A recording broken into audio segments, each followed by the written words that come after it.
SciCuriousID presents Latin, the dead language that refuses to die.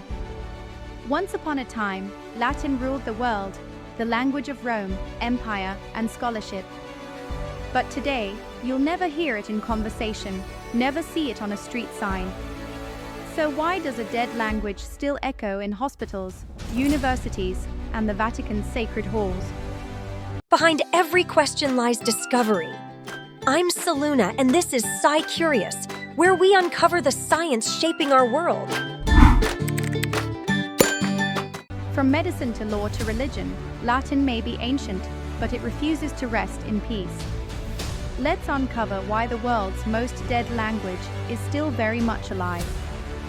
Latin began as the language of a small tribe near the river Tiber, but when Rome rose, Latin conquered alongside it. By the time of Caesar, it had spread from Britain to Egypt. Even when the Roman Empire collapsed in the 5th century, Latin survived, reborn as the language of the Church, of science, and of scholarship. Through monks copying texts, Latin became the bridge between civilizations.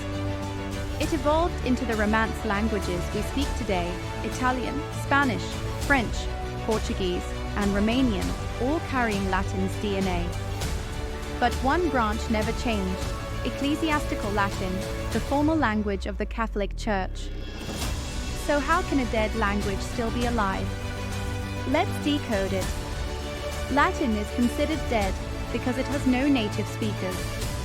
No one is born speaking it anymore.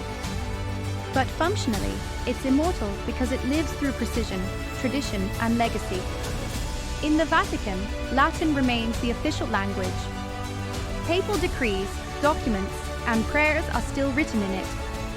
There's even a Latin Twitter account at Pontifex_in. Yes, the Pope tweets in Latin. In medicine, Latin forms the backbone of anatomy and biology.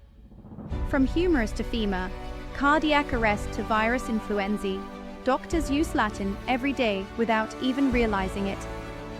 Why? Because Latin words are universal, unchanging, and clear across languages. And in law, phrases like habeas corpus, pro bono, and bona fide endure, centuries old, yet still powerful. Scientists also rely on Latin for naming species. The binomial nomenclature system, Homo sapiens, ensures that every organism has a consistent, global identity. In short, Latin became the skeleton key of civilization. Once the empire fell, the words stayed behind. Here's the fun part: Latin is making a quiet comeback. In Finland, a radio station once broadcast daily news entirely in Latin, Latine, the only one of its kind.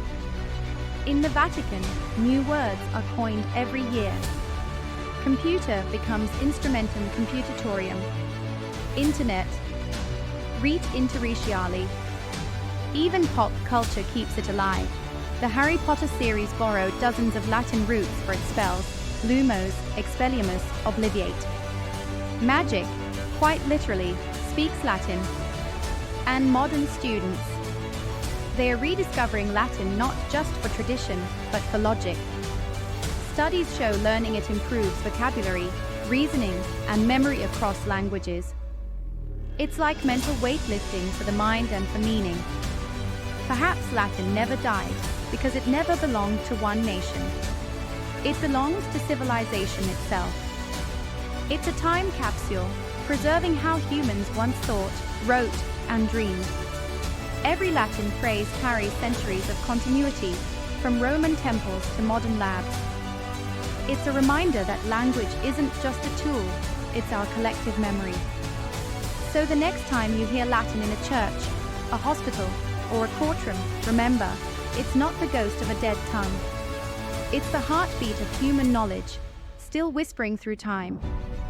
Because some languages don't die, they just become eternal. Curious for more? Subscribe and stay curious with SciCuriousID.